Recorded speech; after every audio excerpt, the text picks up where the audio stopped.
Hi guys, welcome. Danny here from the Magic Junk Drawer. So today I had a couple of interesting things come up. Well, actually over the last couple of days.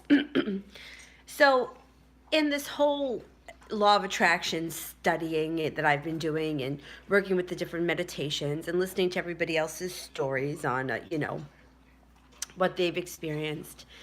Last night, actually since Friday, I've been doing this meditation at the end of all my classes where we're at a beach. It's a beach scene, and we focus on being at the beach. we focus on being at the beach, and then the end of it is about finding a seashell. So last night I did it, and one of the girls that I work with that was in my class did the meditation, and after class she's like, I can't even believe that you did a beach scene, because just as we were about to lay down I started thinking about being at the beach and going to Florida with my children, and they have a trip planned, but then she was thinking about going to a different beach. So this had just happened. Like, she thought of it as we went into the meditation, and I turned the music from the regular music that was playing to the ocean sounds. So very interesting that these things keep coming up. So when my dad was here from Florida, I have no idea how this came up, but somehow we were talking about owls. So I asked him, I'm like, do we have owls here? And he was like, yeah, you have owls here, and we have them in Florida. Sometimes you can hear them. And we were talking about owls for whatever reason. And then later on that week, my neighbor said to me, just to let you know, I cleaned up a dead owl down there, and she pointed to where, in case Dylan's over there, sniffing around. And I was like, well, that's very interesting that we were just talking about owls, and now she brings up cleaning up a dead owl. Okay, so that happened. So now this is what happened to me yesterday. So I was out for a run yesterday, probably around 11 o'clock, and I know it was like 19 degrees. Don't tell my brother, because when he hears I'm out running in the cold, he calls me and he tells me I'm going to have a heart attack. So we try not to let him know that I was out running in the cold. But anyway, I was out running in the cold, and I always tell people that when you come across things like miscellaneous things, you pick them up and you bring them home and you put them in your in your prosperity cup. So I came across this. This is what I found yesterday when I was out running. You believe this? A red pear. And I was like, oh, I got to get that red pear. So I bent down, I picked it up, and it was a good thing that my windbreaker had a big enough pocket that I was able to stuff it in the pocket and run back with it, and I didn't have to, carry it. Why am I running with a red pear? Whatever. So anyhow, so I'm like, oh, very interesting, red pear. Let's look up the meaning of what the red pear means. Well, we know that red means passion, it means love, but I looked up what pears are. What's the meaning of a pear? Now, everybody at Christmas is putting up a partridge in a pear tree. Everyone's hanging up pear trees. Nobody has any idea what the pear means. We had one in my house. I guarantee you that my parents do not know what the pear symbolizes. Okay, so the pear, it means, in the Christians believe that the pear is a symbol of Jesus's love for his humankind. So I was out running in the cold, and Jesus wanted to let me know that he loved me, and he gave me a red pear. Possibly. I can believe in it. You know what? I believe in everything. I don't care. Whatever it is that you offered to me, I believe in it. So now, they also believe that this is a symbol of the Virgin Mary and Jesus. This is like the fruit of her, womb, or whatever the story goes. It's an inspiration for the new year. Now, the Koreans believe that it means grace and nobility, and it's also a symbol of fertility. The Chinese believe it means immortality and prosperity. The pear is comfort in many cultures. The pear tree is also a symbol of comfort. The pear and separation is a term, or it's like the Chinese believe, like pear and separation, like to avoid separation from your friends and loved ones. The pear is a symbol of that, staying connected. It symbolizes inner peace, the mother and child, And in the new year, it's a symbol of health, money flow, abundance, and connecting to somebody from the past. You believe that? So I got this red pear. So I think what I'm going to do is hang it over my front door. Yeah. I'm going to hang it on the inside though, not on the outside because I don't want it to get weathered. But how cool is that? I was so excited. Red pear. Anyhow. So that's pretty much what's gone on for, this week. But I've been continuing trying to look for symbols, or when I see symbols, take them in.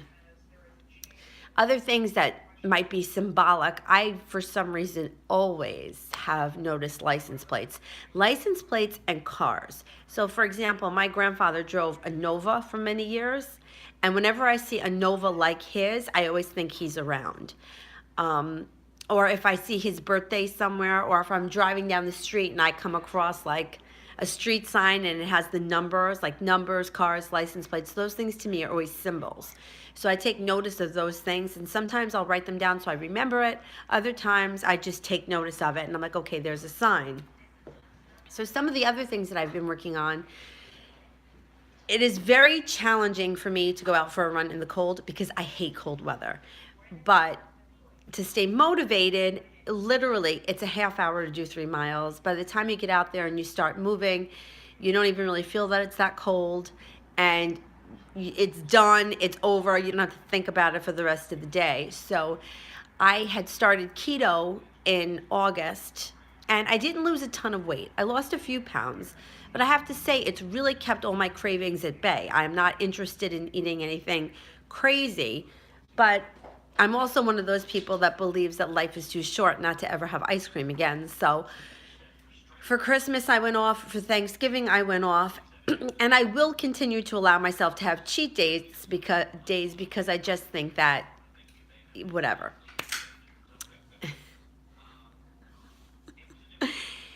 So the other day I went to my brother's house for dinner and I had pasta, and it was the first time that I had like cheated since New Year's Day when I went back on keto and I went back on it strict.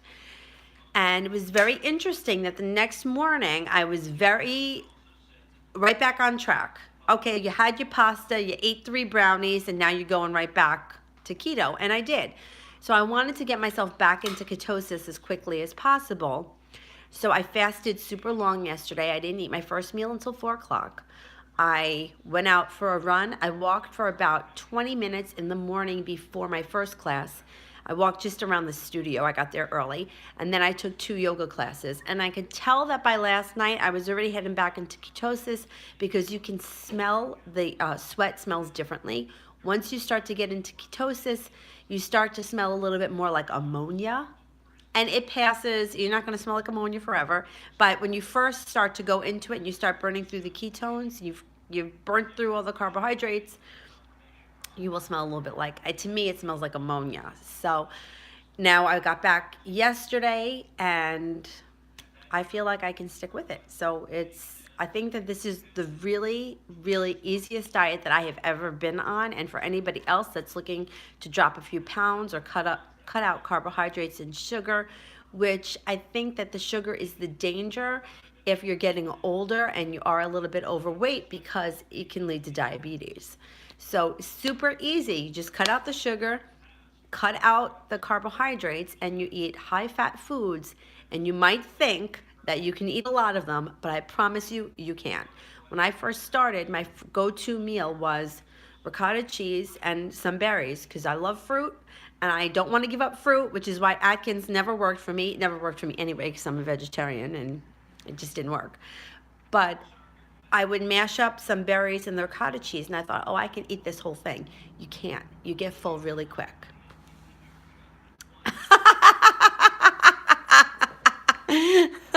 Listen, you can have a donut. You just can't eat 12 donuts, and you can't eat them every day. It's like I just feel like when I talk to people and they're like, well, I'm not going to have birthday cake on my birthday. I'm like, life is too short for that. You should be able to. And beer, I love beer. You can't have beer on the ketogenic diet because it's too high in carbohydrates and it's wheat. You can't have it. But on Christmas, I had beer. Life is just, you want to have a balance. Like, if you think your regular everyday run of the mill meals, okay, you stick to keto, you drink your water. I drink seltzer. Flavored seltzer helps me with like the sweetness and the fruit cravings. Because you could have like orange seltzer. Seltzer's got nothing in it. But when it's your birthday or when it's Easter or when you go to your parents' house and they make dinner, enjoy yourself because you know what? Life is too short. And abundance in the new year. So, my mantra for this year, this is the mantra that I'm using whenever I have a negative thought. I just say, I get whatever I want in 2019. That's it. I get whatever I want in 2019 because sometimes you overthink, you think too much, and then you start to drive yourself crazy. I get whatever I want in 2019, and the pear is a symbol of that. I mean, I could have found a peach, I could have found a pine cone. I didn't. I found a pear, and I found a red pear, which is for passion and love. I could have found a green pear or a brown pear. I mean, pears come in all colors. I found a red pear.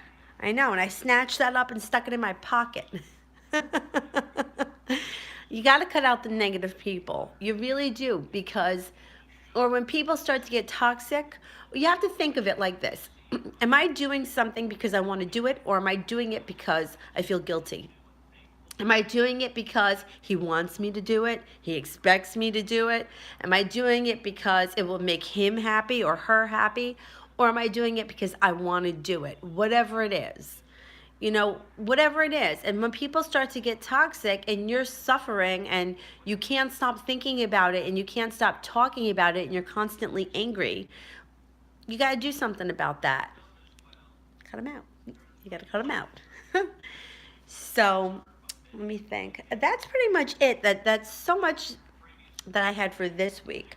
I was really kind of concerned with getting back into taking yoga classes because it's hard for me to take yoga classes. Because most of the time I'm teaching opposite a class that's going on, or I'm hungry. Like, it's a funny thing because when do you eat? You don't want to eat before you teach because then you feel all weighed down and gross. And even though I don't really do all that much when I'm teaching other than give directions, sometimes I have to give some demonstrations. And if my stomach is full and I can't pull it in, it's hard for me to demonstrate and it's uncomfortable. So if I don't eat before class and, I've been fasting all day and now it's 5 o'clock for me to stay and take the 7 o'clock class, I'm starving at that point. So I was really proud of myself for taking the 2 classes yesterday because I haven't taken 2 classes in one day in a really long time. And today I got up, I went out for a run, and it's cold today, but I think it was windier yesterday. I didn't find anything amazing today, but I did find a quarter. And you have to always pick up the change, always, because it's the universe sending you prosperity. So you always want to pick up the change, notice it, and acknowledge it. And thank you, universe, for this quarter. That's it. I put it in my pocket. You don't even know the things that I pick up.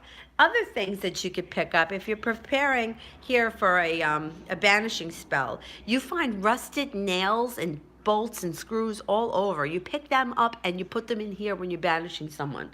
Look, you don't always, I don't want to hurt anyone, but sometimes I just need you out of my face. That's it.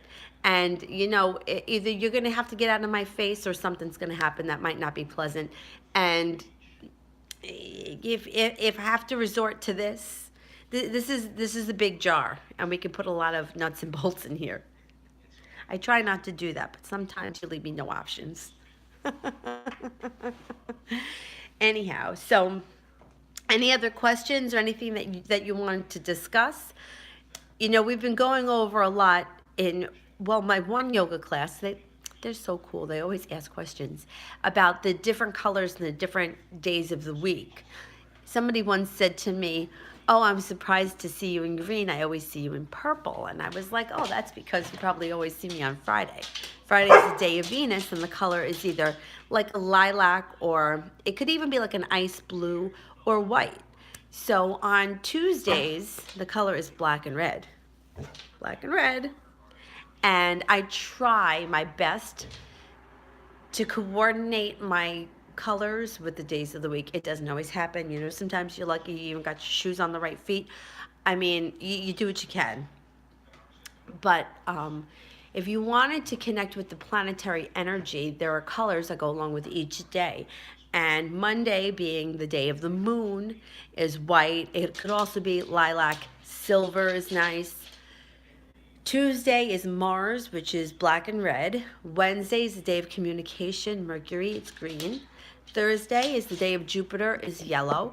Yellow, I like to sometimes do yellow and green because Jupiter is also about abundance, and I kind of, I like yellow and green for that. And Friday, like I said, is the day of Venus. Saturday could be black or like a dark blue for Saturn. And then Sunday is orange or like an orangey red. Sometimes I'll wear pink. Whatever you have. Sometimes like orangey red. Sometimes I'll even mix it with brown, like brown and red. So if you wanted to connect to the days of the week, Sunday, Monday, Moon, Tuesday is Mars, Wednesday is Mercury, Thursday is Jupiter, Friday is Venus, and Saturday is Saturn.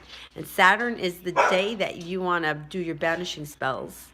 And it's not a good day to do love spells or prosperity spells. It's better to do them on Friday for love and prosperity Thursday, even Sunday. I would say Sunday is okay to do either one of those two. So that's about it for today, unless anybody has any questions. And if you wanted to do a reading, you can always contact me through Instago. You can email me, leomoon2588. Here he comes with Lamb Chop. Let me tell you what happened to Lamb Chop the other day. The camera, sorry, he tripped over the thing. So we have a little creek by my house, and Dylan likes to take his little Lamb Chop out when we go out for a walk. So it's nighttime, and we're heading down for our walk. He drops it, it rolls all the way down the hill, and it's heading towards the creek. Thank goodness it landed on this cement dam, and it's sitting on top of the dam, and now Dylan is crying because Lamb Chop is down there. And I'm like, oh my God, I'm going to have to climb down this hill. I had to climb down the hill. I had to climb back up. My knees were all dirty. My hands were all dirty. But I rescued Lamb Chop for him. He's so good. He doesn't rip up these dolls. He just plays with them. Sometimes he sleeps with them. He just squeaks it. That's it. But he won't rip it up. So I rescued Lamb Chop. So now we're not allowed to take Lamb Chop out of the house. Lamb Chop has to stay in the house because I can't climb down that again and get my hands and knees all dirty. I'm going to end up in the creek myself. Not a good look. All right, if you like what we're doing here at the Magic Junk Drawer, don't forget to like and subscribe.